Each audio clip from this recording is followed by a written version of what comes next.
बिहार क्या साले कोई सफाई करता है क्या? कोई सफाई नहीं आते करता है। खाना पूर्ति करते हैं केवल। खाना पूर्ति अब करता देख लो कितनी गंदगी है, तो बीमारी कितनी फैली है। है। ये सब कचरा आप लोग काहे फेंकते हो इसके अंदर?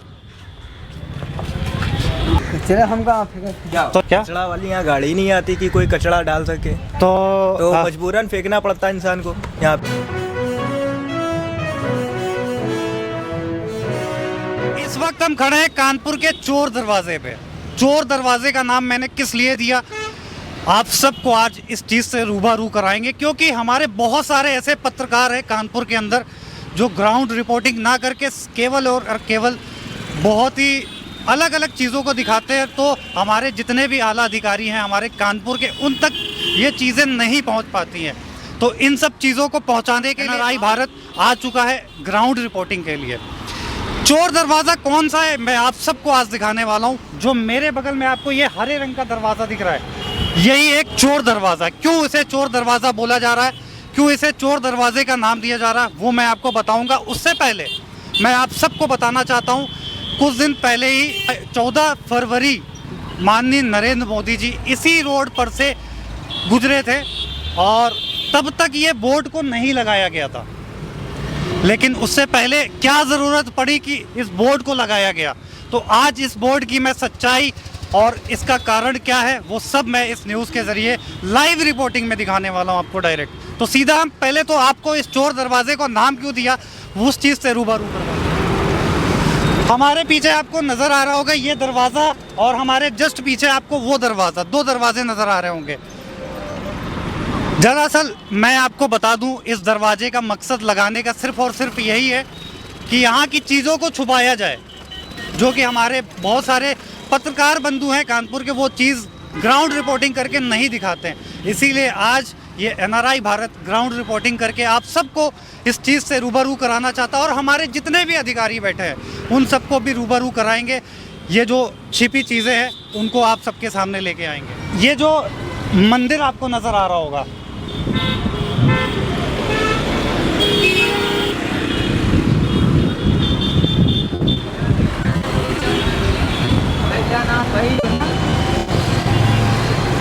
ये एक मंदिर है और इस मंदिर के पास जो चीज़ें नहीं होनी चाहिए वो चीज़ें हैं। एक बार आपको दिखाते हैं सीधा।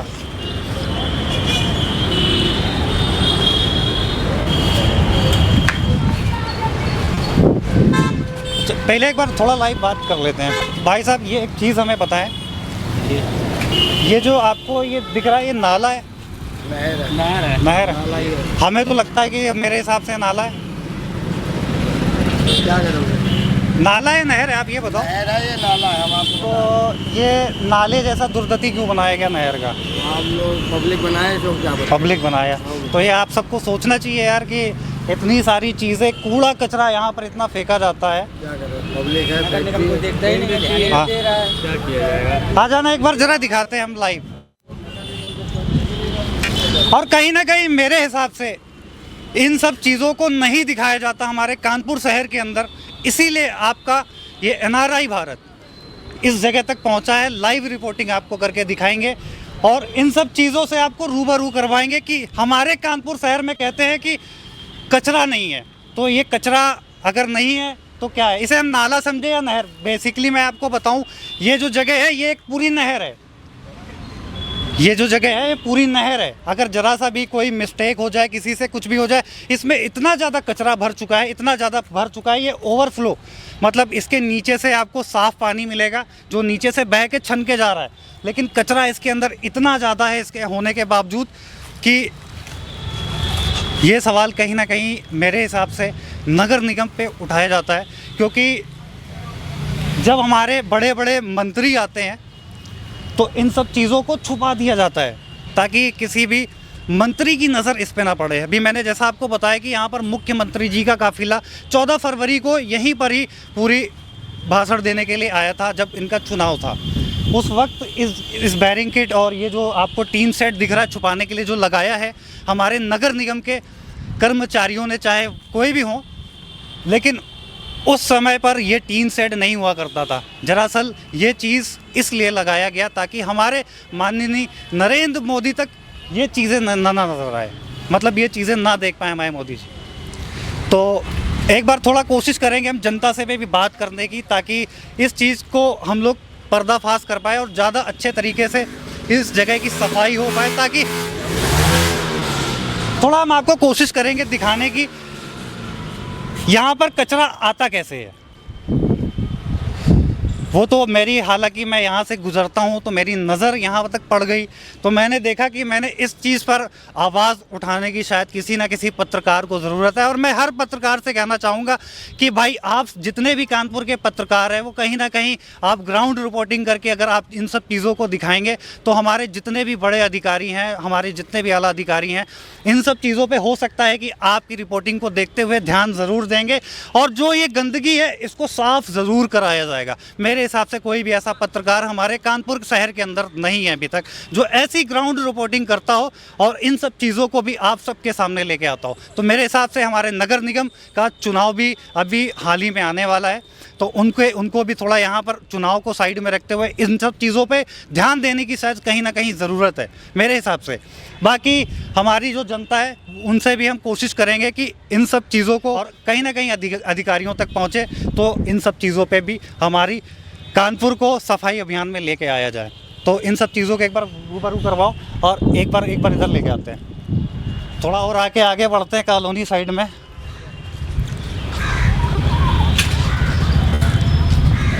भाई ये सब कचरा आप लोग काहे फेंकते हो इसके अंदर? हाँ, कचरा काहे फेंकते हो इसके अंदर?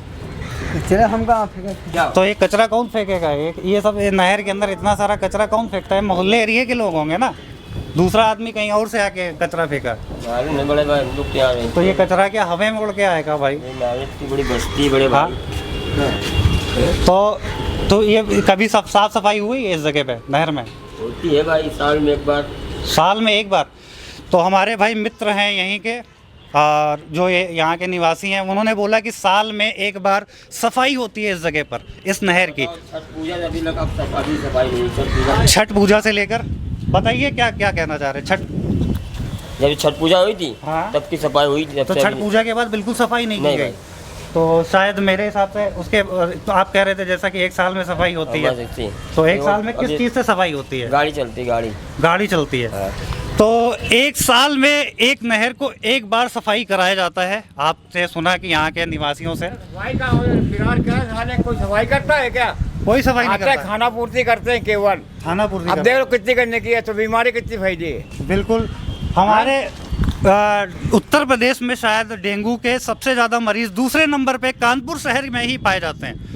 उत्तर प्रदेश में मैं दावा करता हूँ दूसरे नंबर पे। अभी आपने देखा था हाल ही में हमारे इलाहाबाद के कोई भी हॉस्पिटल ऐसे नहीं थे जो खाली हों डेंगू मरीज से, और सबसे ज़्यादा यहाँ पर डेंगू मरीज़ पाए जाते हैं हमारे कानपुर शहर में दूसरे नंबर पे। तो उनका कारण कहीं ना कहीं ये सफाई व्यवस्था है जो नगर निगम को हमें लगता है कि ध्यान देने की ज़रूरत है। और हम चाहेंगे कि थोड़ा सा आगे बात करें।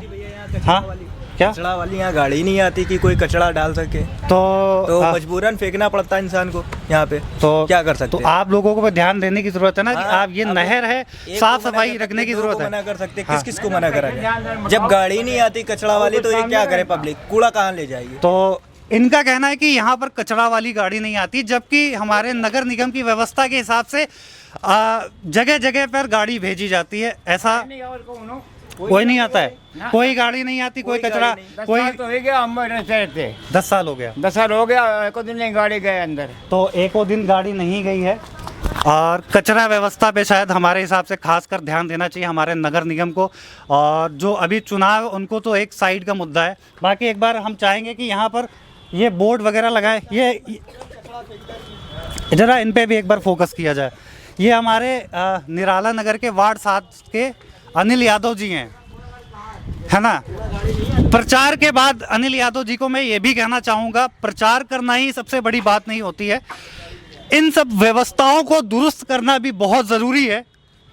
अनिल यादव जी से मैं स्पेशली कहना चाहता हूँ, अगर ये वीडियो देख रहे हैं हमारी, प्रचार करना, वोट मांगना वो एक साइड का मुद्दा है, लेकिन अगर जब तक आप इन सफाई व्यवस्था और यहाँ के इन सब चीज़ों पे अगर आप ध्यान नहीं दोगे तो कौन आके आपको वोट देगा या फिर आपको आगे से आगे बढ़ाएगा।